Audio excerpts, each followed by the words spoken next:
Good morning students. आज हम आपको पढ़ाएंगे मीटर ब्रिज। तो इसमें सबसे पहले आता है what is metre bridge.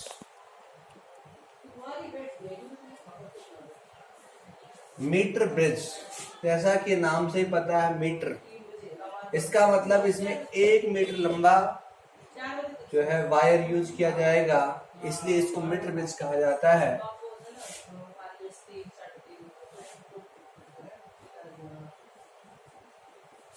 Practical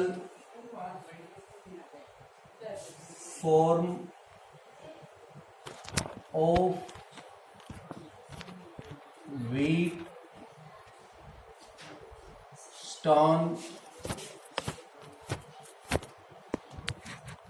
bridge. Practical form of Wheatstone bridge is called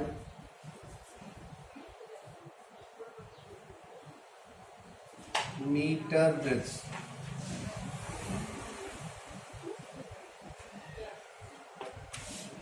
Wheatstone bridge की प्रैक्टिकल फॉर्म को हम मीटर ब्रिज कहते हैं। जैसा कि हम जानते हैं कि व्हीटस्टोन ब्रिज एक 4 रेजिस्टेंस का ऐसा अरेंजमेंट है जिससे हम अननोन रेजिस्टेंस को फाइंड आउट करते हैं। तो उसी व्हीटस्टोन ब्रिज की जो प्रैक्टिकल फॉर्म होती है उसे मीटर ब्रिज कहा जाता है। प्रिंसिपल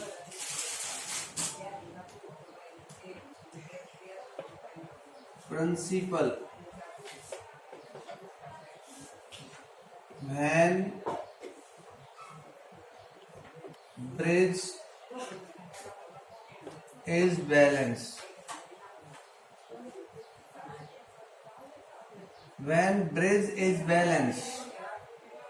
तो जब ब्रिज बैलेंस होता था तो गवल्नोमीटर में से करंट 0 होता था और ये कंडीशन आती है P by Q equals to R by S। तो principle of metre bridge, when bridge is balanced, P by Q equals to R by S। अब आती है construction.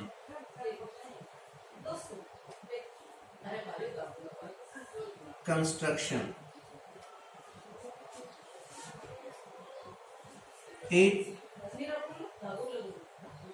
consists of wooden bench on which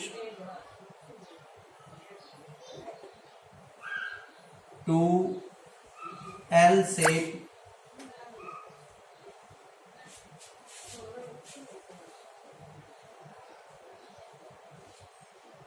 thick copper strips are placed leaving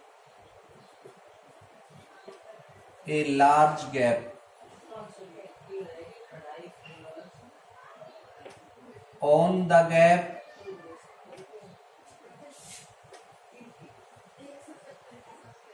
a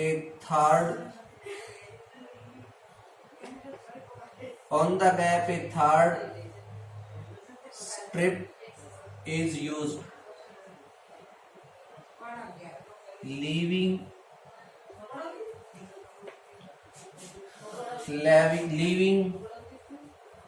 two narrow gap on both sides।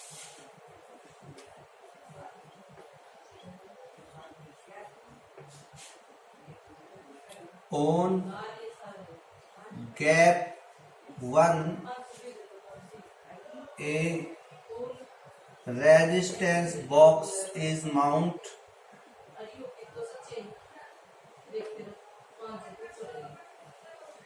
on gap 2 unknown resistance is mounted। 1 meter long Eureka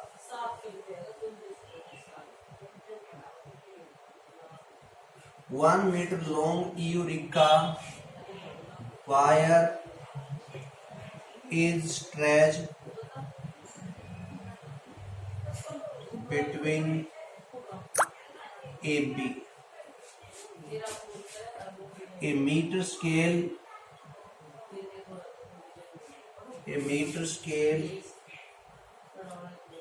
placed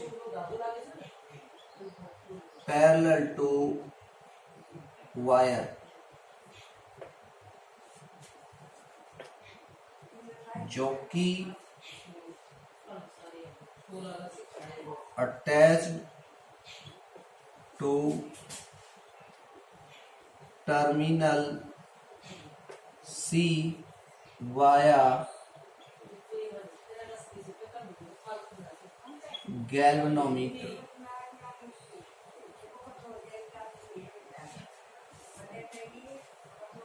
It consists of a wooden bench on which two L-shaped thick copper strips are placed, leaving a large gap. On the gap, third strip is used, leaving two narrow gaps on both sides. In gap first, a resistance box is mounted. In gap second, unknown resistance wire is mounted. A jockey is attached to terminal C via galvanometer.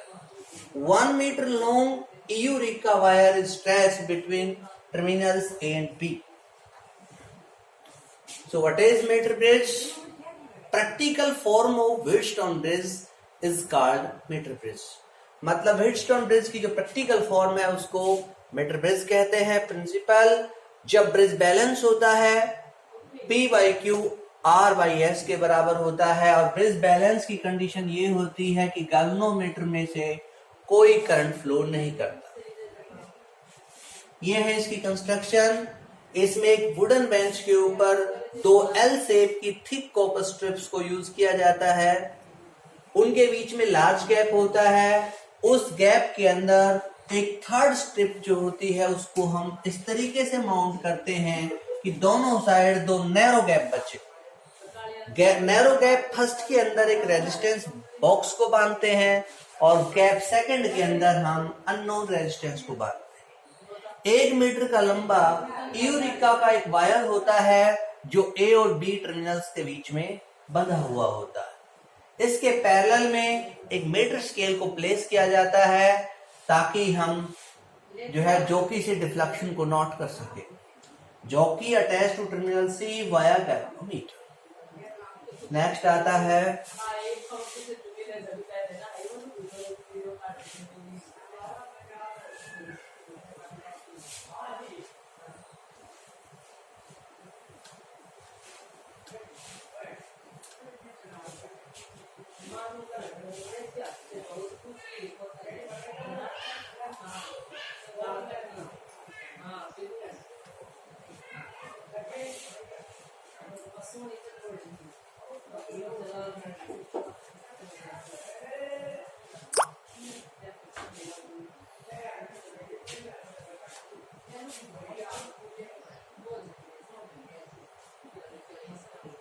Terminal A attached to B via battery ammeter key and rheostat. Terminal A attached to B via battery, ammeter, key and rheostat.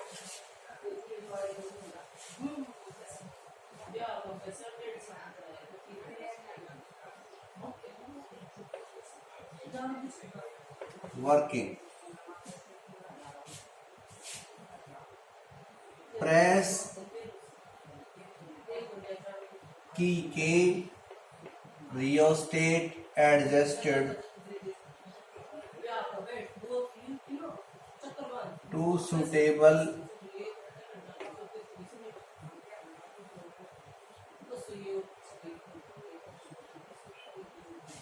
Press key के rheostat adjusted to suitable value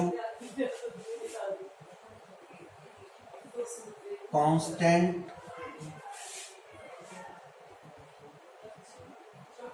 current I set up in wire AB.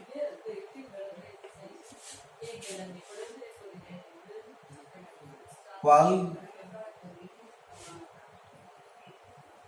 out key of suitable plug out key of suitable resistance from resistance box. Slide jockey over wire AB, get null point. Say this null point at length AJ is equal to L. तो बची हुई length होगी JB जो हो जाएगी 100 minus L. अब आपको पता है यहां से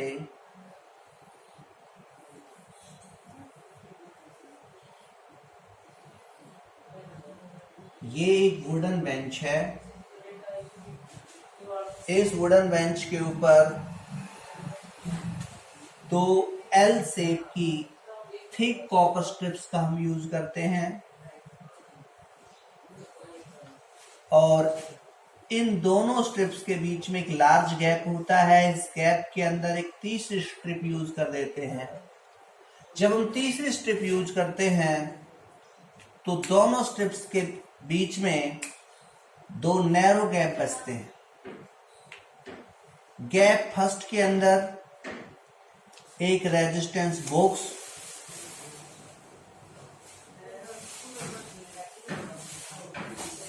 बॉक्स बांधते हैं और गैप सेकंड के अंदर एक अननोन रेजिस्टेंस का वायर एस माउंट करते हैं.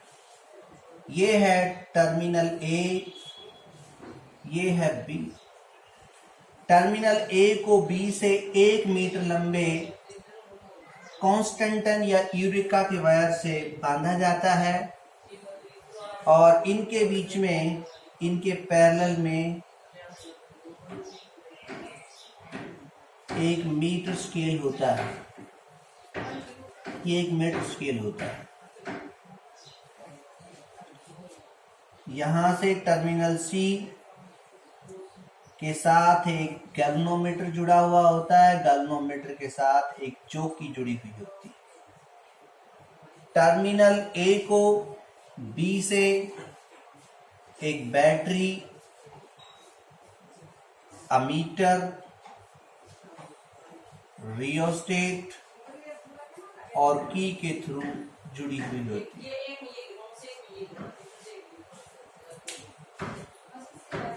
कंस्ट्रक्शन में आता है, इसमें एक लकड़ी का बेंच होता है. इस बेंच के ऊपर दो एल शेप वाली थिक कॉपर स्ट्रिप्स होती है. उनके बीच में एक बड़ा गैप होता है. बड़े गैप में एक तीसरी स्ट्रिप को यूज किया जाता है. दोनों साइड में नैरो गैप बचते हैं. पहले गैप के अंदर एक रेजिस्टेंस बॉक्स बांधते हैं. गैप सेकंड के अंदर एक अननोन रेजिस्टेंस एस बांध देते हैं. यहां पर एक पॉइंटेड एंड जोकी होती है जो टर्मिनल सी से गैल्वेनोमीटर के थ्रू जुड़ी हुई होती है. टर्मिनल ए को टर्मिनल बी से जोड़ा जाता है. बैटरी, अमीटर, रियोस्टेट, की. और जैसे ही वर्किंग देखिए अब इसकी, सबसे पहले हम की के को प्रेस करते हैं, रियोस्टेट को सुटेबल वैल्यू के ऊपर फिक्स करते हैं. की को प्रेस करते हैं, रियोस्टेट को सुटेबल वैल्यू पर फिक्स करते हैं। ऐसा करने से वायर ए बी में से एक कांस्टेंट करंट सेट हो जाता है। वायर ए बी में से एक कांस्टेंट करंट जो है वो सेट हो जाता है।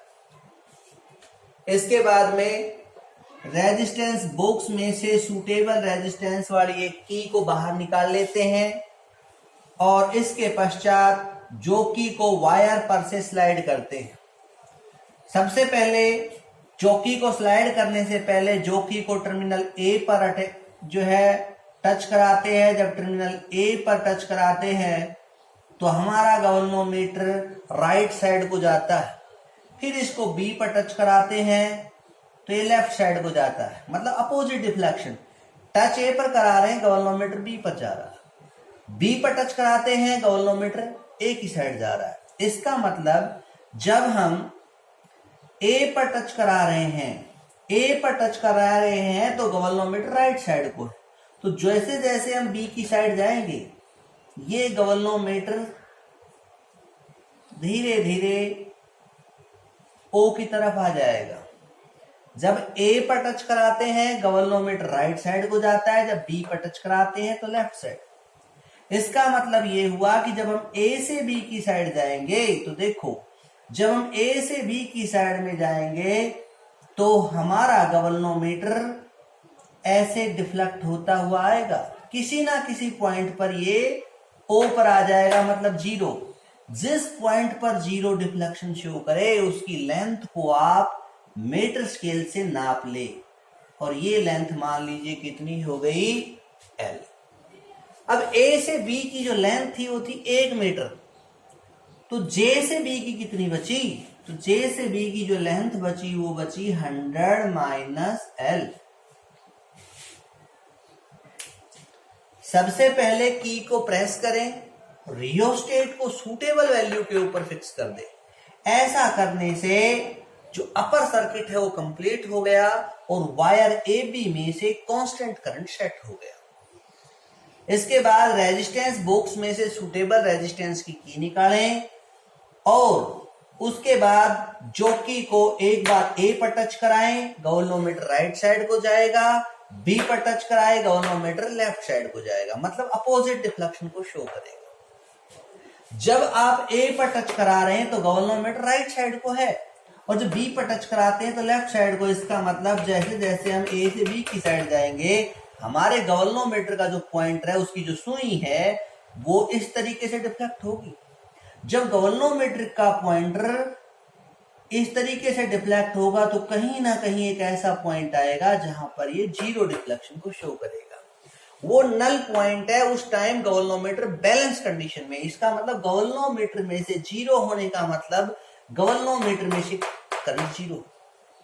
अब गैल्वेनोमीटर में से जब करंट जीरो है इसका मतलब ब्रिज बैलेंस हो गया। इस लेंथ को नोट कर ले, ए से जे तक की लेंथ को, इसको एल नाम देंगे। जे से बी कितनी हो जाएगी, 100 माइनस एल।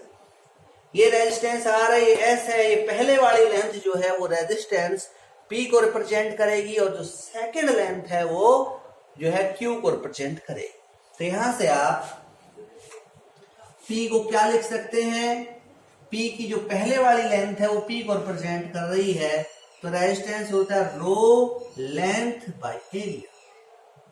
और जो जेबी लेंथ है वो किसको रिप्रेजेंट कर रही है, क्यू को। तो यहां से क्यू हो जाएगा 100 rho into length 100 minus L by A. अब प्रिंसिपल का यूज कर दे तो प्रिंसिपल होता था P by Q, P by Q is equal to R by S.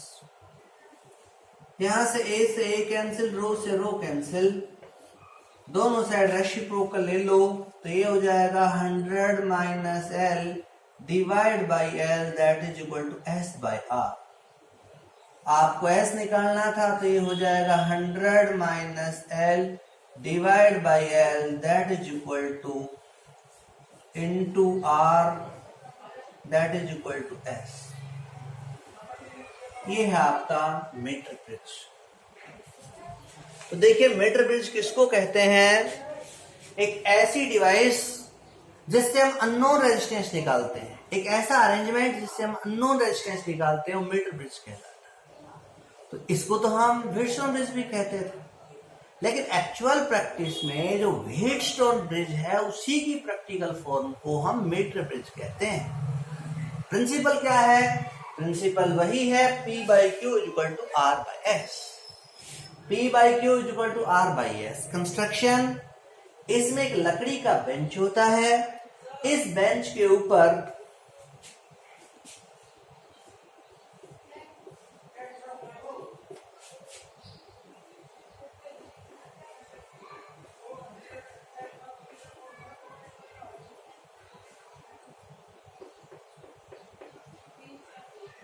इसमें एक लकड़ी का बेंच होता है जिसमें दो L शेप की थिक कॉपर स्ट्रिप्स होती है। वो इस तरीके से माउंट होती है, इस तरीके से इसके ऊपर फिट होती है कि उनके बीच में एक बड़ा गैप हो। इस बड़े गैप में तीसरी स्ट्रिप को हम यहाँ फिक्स कर देते हैं, तीसरी पत्ती को लगा देते हैं, जिसे दोनों साइड में नैरो गैप हो।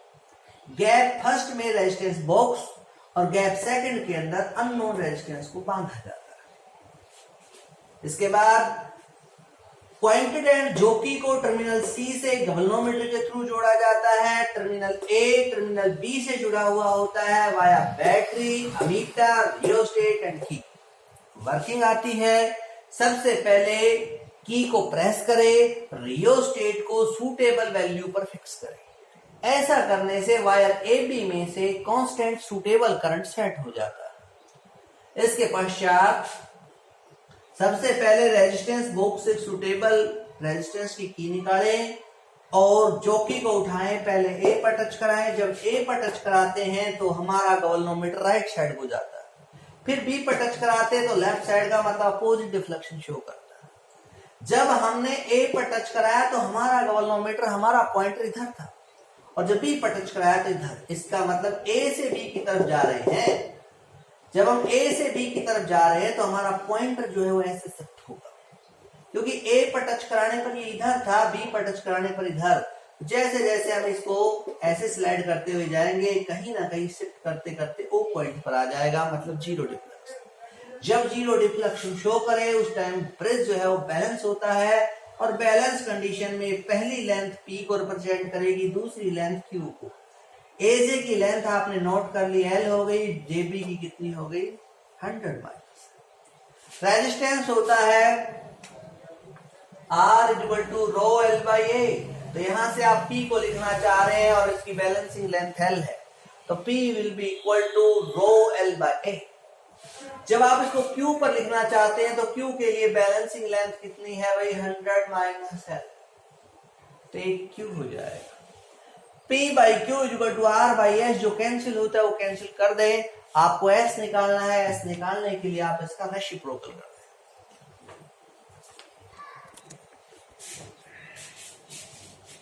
नेक्स्ट आता है पोटेंशियोमीटर।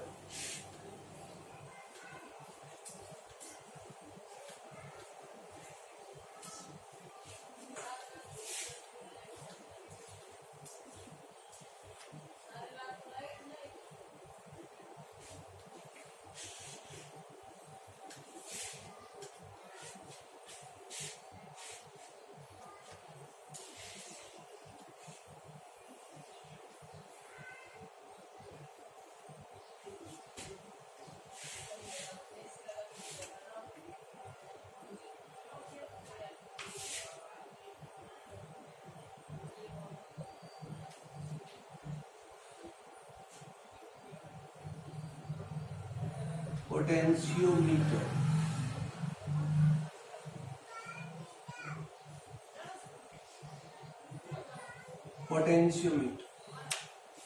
पोटेंशियोमीटर क्या होता है? हम जानते हैं कि वोल्ट मीटर से हम किसी भी सेल का टर्मिनल पोटेंशियल डिफरेंस निकाल सकते हैं, पर एक ऐसा डिवाइस जिससे हम सेल का ईएमएफ निकाल सकते हो, इंटरनल रेजिस्टेंस निकाल सकते हो, दो सेलों के ईएमएफ को कंपेयर कर सकते हो, ऐसी डिवाइस को हम पोटेंशियोमीटर कहते हैं।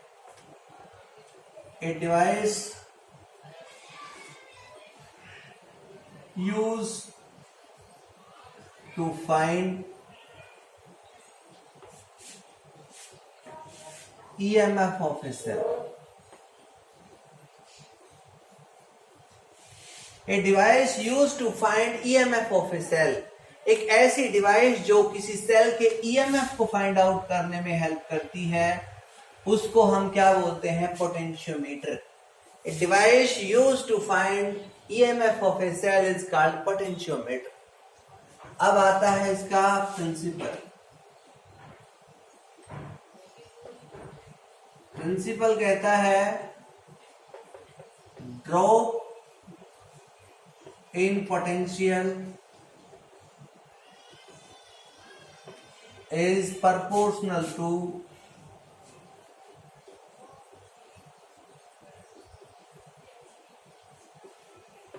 drop in potential is proportional to length of wire segment.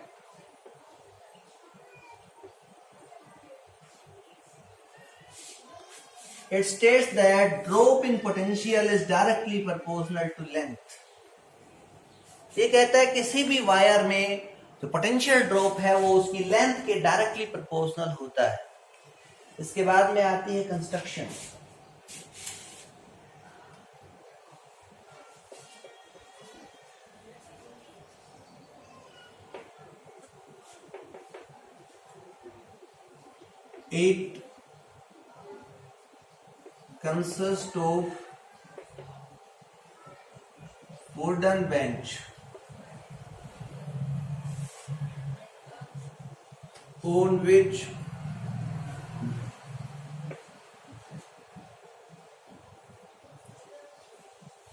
It consists of wooden bench on which number of turns of constant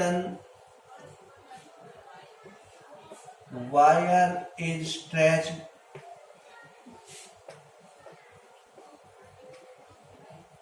between thick copper strips AB.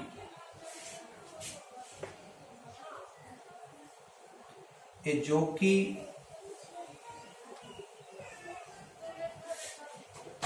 attached to terminal A via voltmeter. A attached to B via battery ammeter, rheostat and key K. इसके बाद में आती है working. Press key के, rheostat adjusted to suitable value.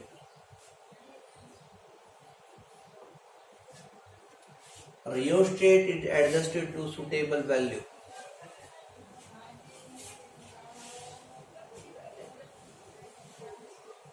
Constant current I set up in wire AB.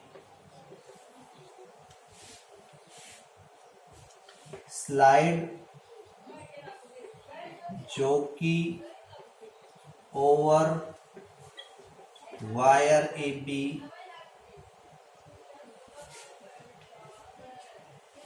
at any point. Voltmeter किसको show करेगा? Voltmeter की जो रीडिंग होगी वो किसके बराबर होगी? IR के बराबर.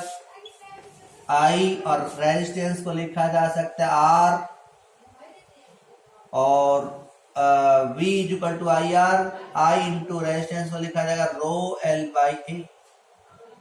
यहां से constant current wire A B में से फ्लो कर रहा है, वायर की रेजिस्टिविटी कांस्टेंट है, area of cross section of wire constant है। इसका मतलब ये सारे पैरामीटर कांस्टेंट है। V equal to K L. So यदि हम K को रिमूव कर दें तो V is directly proportional to L।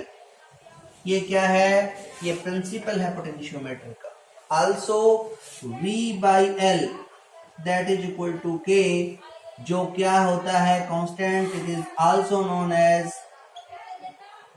Potential gradient. इसी को क्या बोलते हैं? पोटेंशियल ग्रेडियंट बोलते हैं। What is potentiometer? What is potentiometer? A device used to find EMF of a cell is called potentiometer. Principle: drop in potential directly proportional to length. Drop in potential of wire. Drop in potential of wire directly proportional to length of wire. Construction: इसके अंदर एक wooden bench होता है जिस पर 4 metre 10 metre लंबा एक constantan का वायर 2 कॉपर स्ट्रिप्स के बीच में बंधा हुआ होता है। टर्मिनल ए को टर्मिनल बी से बैटरी, अमीटर, रियोस्टेट और की के थ्रू जोड़ा जाता है। उसके बाद में वर्किंग: सबसे पहले की के को प्रेस करे, रियोस्टेट को सुटेबल वैल्यू पर फिक्स करे। ऐसा करने से वायर ए बी में से कांस्टेंट करंट सेट होगा। यदि हम किसी पॉइंट पर वायर ए बी पर जोकी को टच कराते हैं तो उस पॉइंट पर गवर्नो जो वोल्टमीटर है उसकी जो रीडिंग है वो कितनी होगी?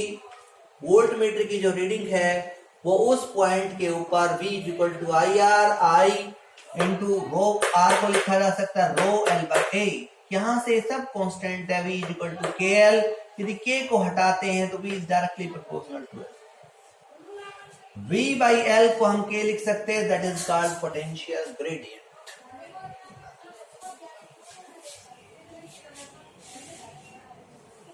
देखिए इसका क्या डायग्राम था, किस तरीके से एक्ट करता है, देखते हैं।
देखिए ये है आपका potentiometer.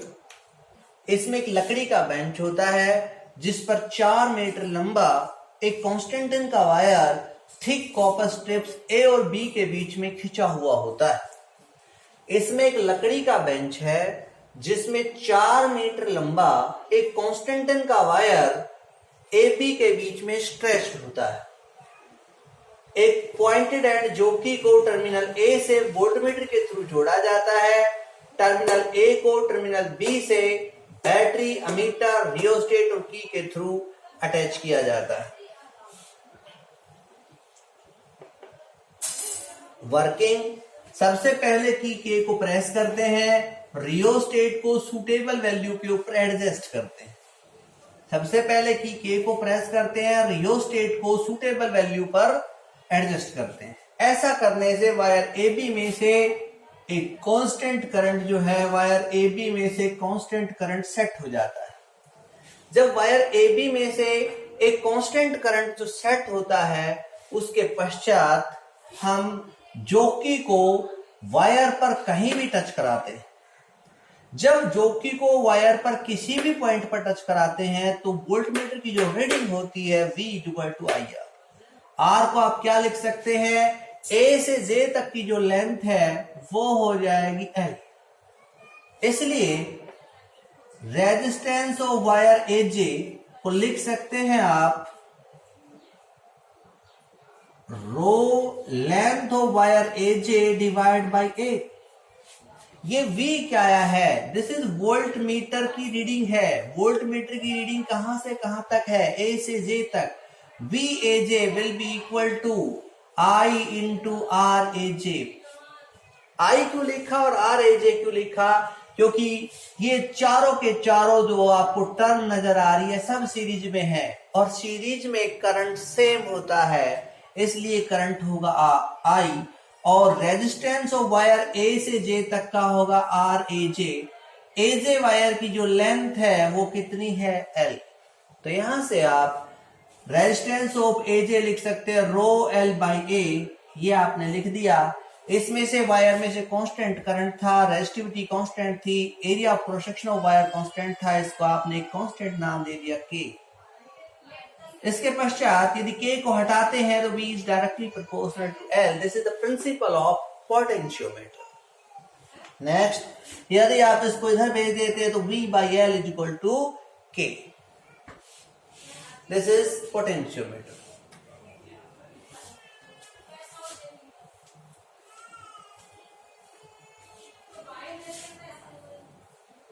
Define sensitivity of potentiometer, on what factor it depends.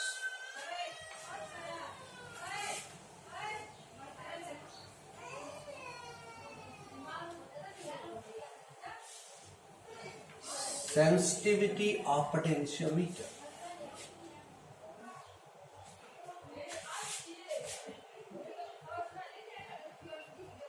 Sensitivity of potentiometer. Sensitivity of potentiometer, amount of deflection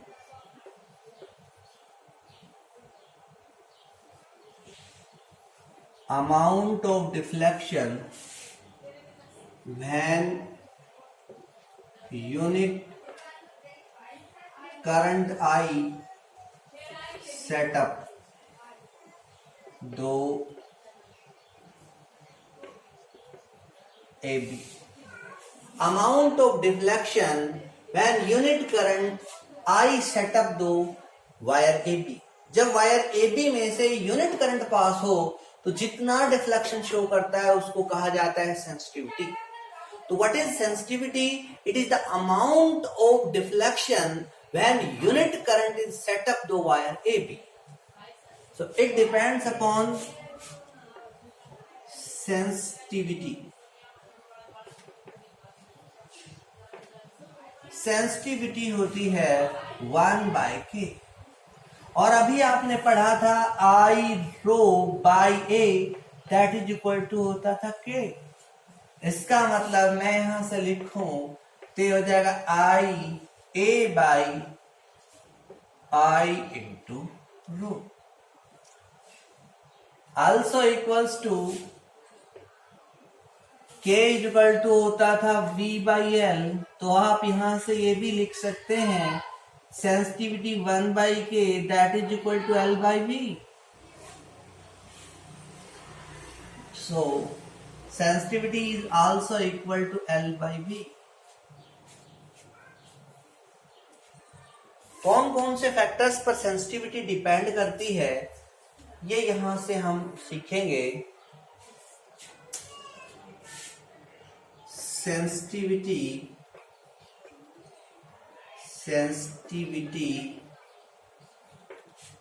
depends on number 1 length of wire AB. यहां से आप कह सकते हैं sensitivity is directly proportional to length of wire AB. जितना बड़ा wire use करेंगे उतनी ही ज्यादा सेंसिटिविटी हो जाएगी. Number 2, sensitivity is inversely proportional to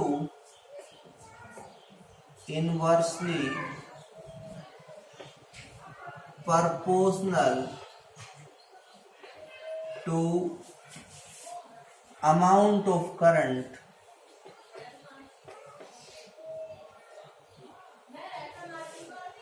though wire AB. Smaller is the amount of current, more will be the sensitivity. Smaller is the amount of current, more will be the sensitivity.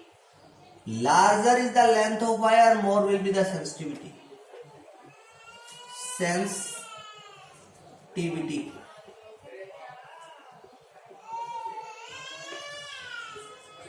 Smaller is the amount of current, more will be the sensitivity. Larger is the length of wire, more will be the sensitivity. What is sensitivity? Amount of deflection in voltmeter when unit current is passed through wire AB. Amount of deflection in voltmeter or galvanometer when unit current pass the wire AB. Sensitivity depends upon two factors. Number 1 current, number 2 length. Smaller is the amount of current in wire, more will be the sensitivity. Larger is the length of wire, more will be the sensitivity. In this way we can change the sensitivity of a potentiometer. More is the sensitivity, more will be the accuracy. यदि हमें accuracy कहीं पर बढ़ानी हो तो हमें sensitivity को increase करना पड़ेगा.